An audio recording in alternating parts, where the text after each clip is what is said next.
Good morning, good afternoon, and good night to my soul. Holy crap. This is maybe the worst idea I've ever had. But yeah, we're going to do it. We're going to do it right now. The 2022 Pocky One Chip Challenge. I'm going to eat this chip.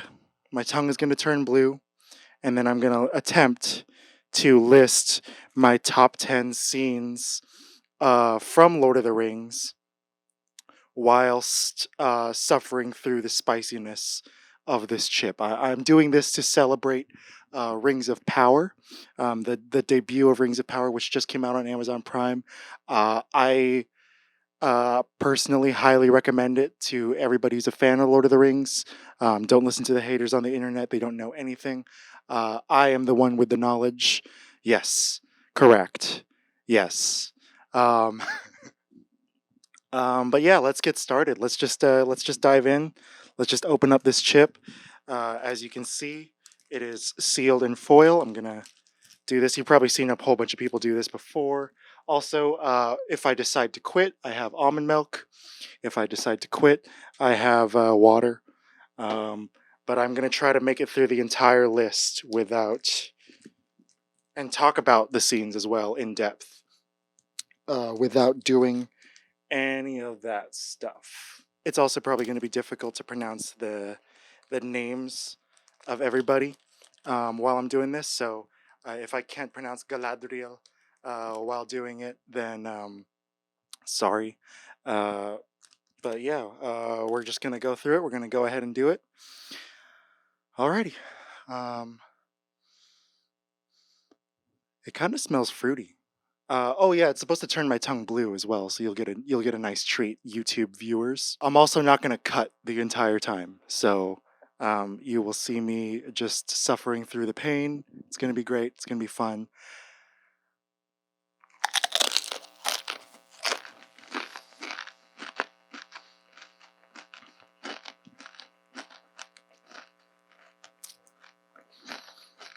So not only is it really spicy,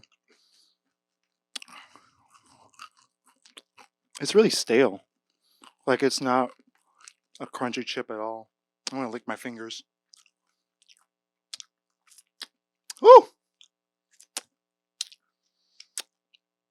Ah, ah.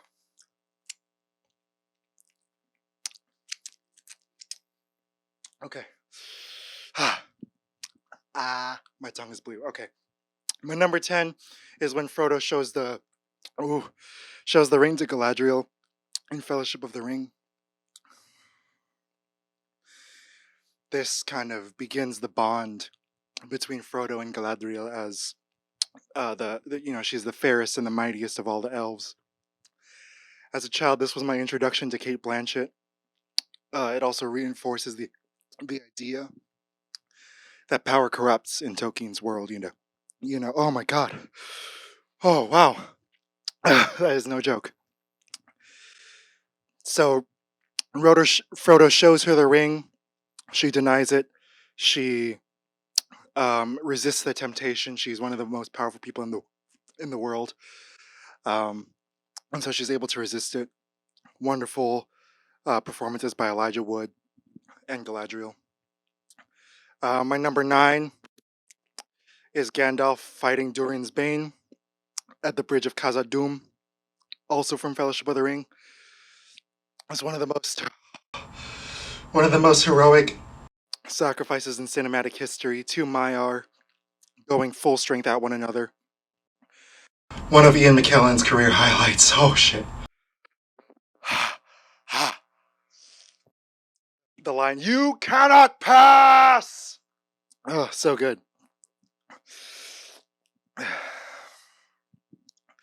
My number 8 is Gondor bowing to the hobbits. They're about to kneel at Return of the King. They're about to kneel when Aragorn is crowned. And he's like, "My friends, you bow to no one." And I'm crying. Everybody in the room's crying. Gondor, all the humans, all the elves, all the dwarves, they bow to the most humble of creatures, the hobbits. It's absolutely beautiful. Howard Shore's beautiful uh, I'm at 6 minutes, by the way. I'm at 6 minutes. Or I'm at 4 minutes. Howard Shore's beautiful score, uh, uh, highlighting the moment. Next, my number 1, 2, 10, 9, 8, 7. My number 7 is Sam choosing to follow Frodo in at the end of Fellowship of the Ring. Frodo sees that the ring is a danger not just to himself, but to the people that he finds most dear, that he holds dear. So he decides to journey to Mordor by himself. And Sam's like, no, I'm coming with you. And he almost drowns. And Frodo saves his life using a star that contains the power of Elbereth, the same jewel that Sam uses to save his life later on in Return of the King when he fights Shelob the spider. The bond between Sam and Frodo is strengthened in this moment, and it's an absolutely beautiful scene. It's a wonderful highlight in Fellowship of the Ring. It's one of the reasons why that movie is one of my favorite. It is probably my favorite movie in the trilogy. Okay, it's starting to wind down. The ride of the Rohirrim near the end of Return of the King in the Battle of Pelennor Fields, outside of Minas Tirith. The forces of good are about to be overwhelmed by the armies of Mordor. Mordor. I can't roll my tongue. Mordor in Lord of the Rings: Return of the King, and King Theoden, Eowyn, and Merry charge almost into certain death against the armies of Mordor, taking out several orcs. It's so brilliant. The speech of King Theoden right beforehand fills me with so much joy, so much wonder. The music of Howard Shore swelling as they charge, and then it stops when the battle starts, and you see just carnage, just absolute beautifully carnage, directed by Peter Jackson. It's an amazing battle sequence, kind of recalling the charges in Braveheart, but just like even better because it's characters that you've known for like 9 hours, you know. Soon after that is my number. Let's see, 5, 10, 9. I keep losing count. 10, 9, 8, 7, 6. My number 5 is the I am no man scene. So the Witch King has just slain King Theoden and has almost killed Merry. And the Witch King, the chief of the Nazgul, the lord of of Minas Morgul, the dark fortress of Sauron.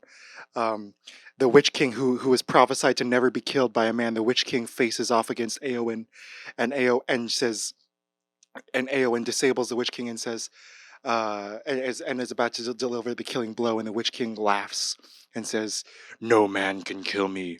And Eowyn says, "I am no man." She pulls off her helmet. It's one of the coolest girl power moments in all of cinematic history. Miranda Otto absolutely sells the shit out of that scene, and stabs the Witch King in the face. She stabs the Witch King in the face, and it's so satisfying. My number 4 is the Council of Elrond at Rivendell.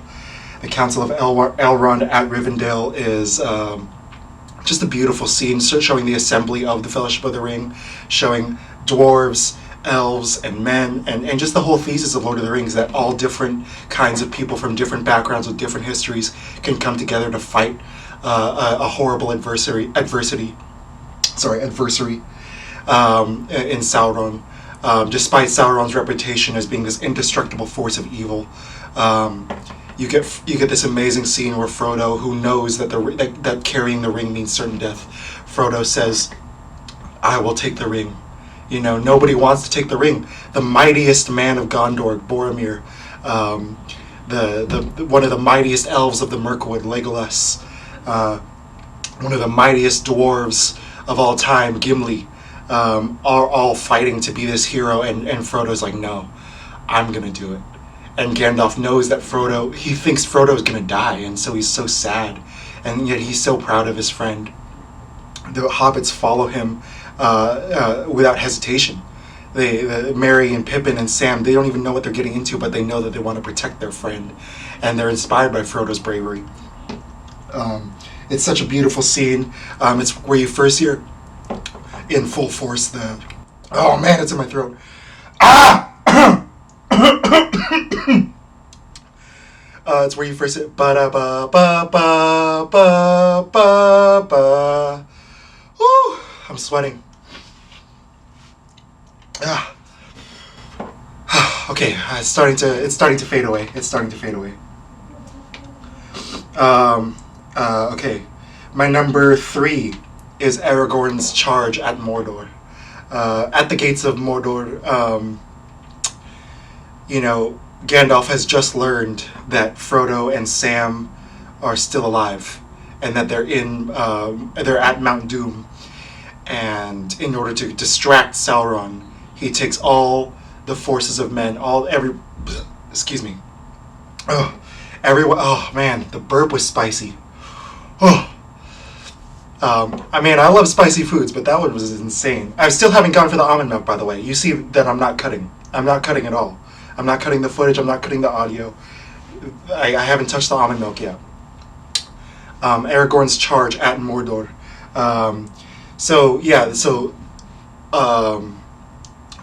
There's this fantastic. It's just this fantastic scene of, you can see all the armies of men being surrounded on all sides by the fiercest orcs in the world, and they're surrounded by trolls who are armored from head to toe. It's an absolutely hopeless battle, and yet the eye of Sauron is staring at Aragorn straight in the eye. Bear in mind, remember that Isildur, Aragorn's ancestor, the famous Númenórean prince, was the one who cut the ring off of Sauron's hand. And so Sauron he's out for blood. He's out for revenge. He's like, I'm gonna kill you and I'm gonna enjoy it. That's what he's saying to Aragorn. He's sending this telepathic message to him, and Aragorn is like, he's sweating, man. The king of Gondor is sweating. The mightiest warrior among men is sweating. The chief of the Dunedain, the 16th chief of the Dunedain, is sweating. And despite his fear, despite his anxiety, he turns to look at his friends, his fellow hunters, Legolas and Gimli, his best friend, one of his best friends, Gandalf, the White Wizard, and he says, "For Frodo," and he charges straight, like he's surrounded on all sides by the fiercest monsters in the world, and he charges straight into them, and it's so beautiful. It's one of my favorite scenes by Peter Jackson. It's absolutely gorgeous. Wonderful cinematography by the whole gang of in Lord of the Rings.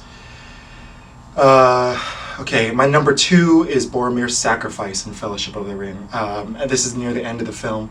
Boromir has tried to save, in his effort to protect Merry and Pippin, and in his effort to satisfy the guilt that he felt for trying to take the ring away from Frodo. Boromir is surrounded on all sides by Uruk-hai, extra upgraded orcs who have been enchanted with Sauron's magic, and Boromir faces them all alone, and he kills almost every single one of them except one, and he doesn't go down until he's shot with 3 arrows. And this was my introduction to Sean Bean as an actor, and his performance is so magical, so beautiful. It's one of the most heartbreaking deaths in all of cinematic history. And Boromir is just,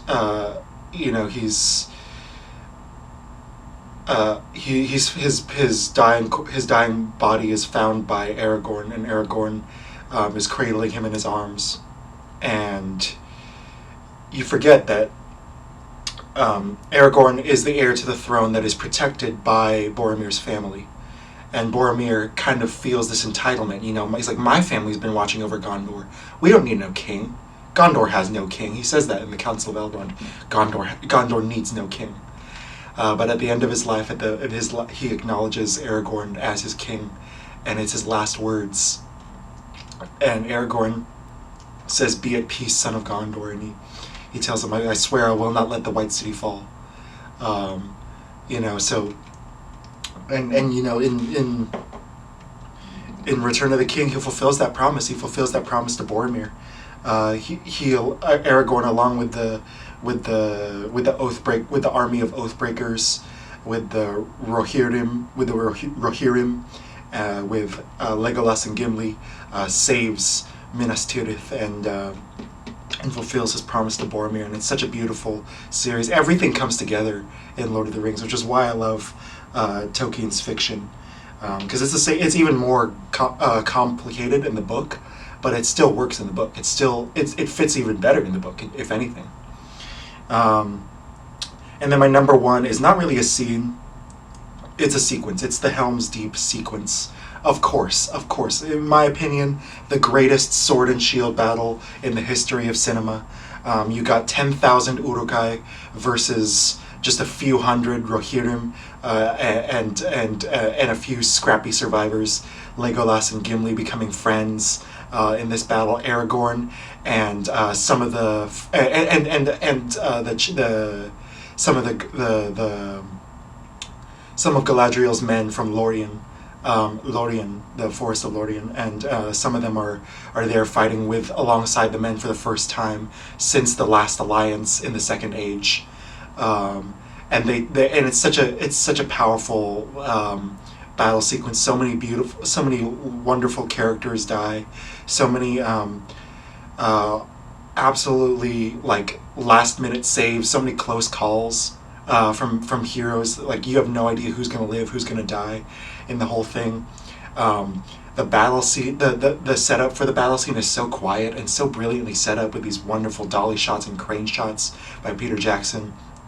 It slowly starts to drizzle, and then it starts to rain, and then you hear King Theoden say, "So it begins," which we use in the audio of the outro of the Jared cast, because it's such a powerful moment to me, and it puts a smile on my face every time. And then you got the very end of it when Gandalf and Éomer save these men, save everybody from the forces of Isengard,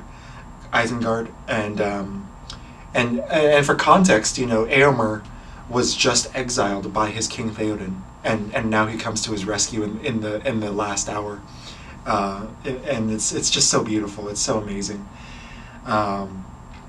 There's also the contest between Legolas and Gimli that I absolutely love. Man, Legolas slays 41 orcs, and Gimli slays 42. And their friendship is born, the friendship that would continue until their last days together. We're told in the appendices to Lord of the Rings that they actually sail into Valinor as a duo.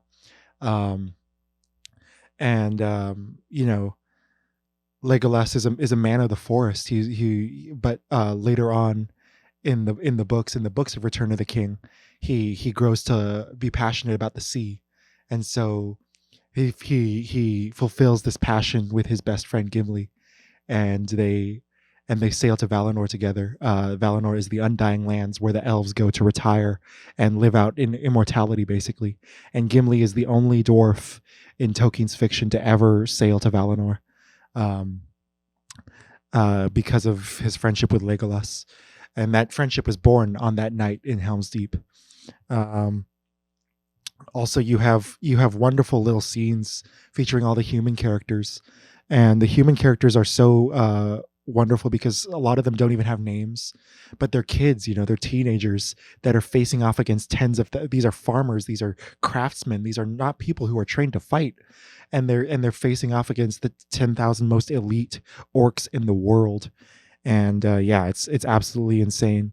It's one of the reasons why Two Towers is one of my favorite scenes of all time, or one of my favorite movies of all time. Another Two Towers scene that sadly didn't make the list was Gollum's argument with Smeagol.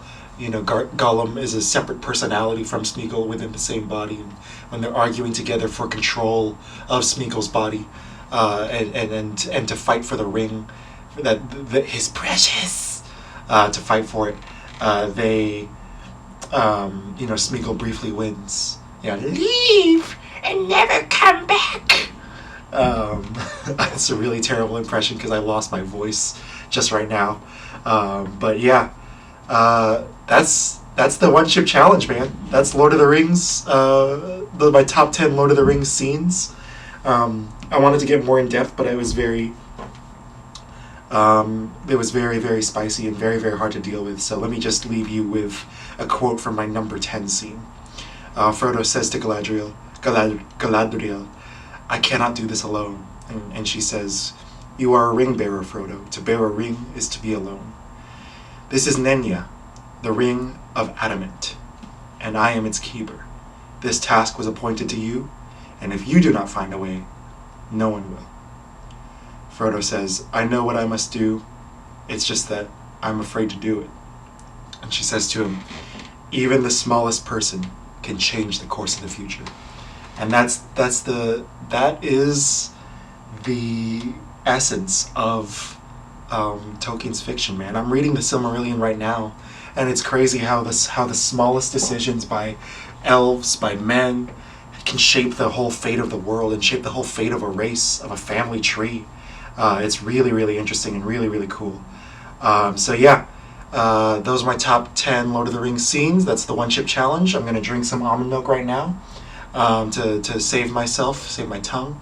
But yeah, I'm ending the timer right here. All right.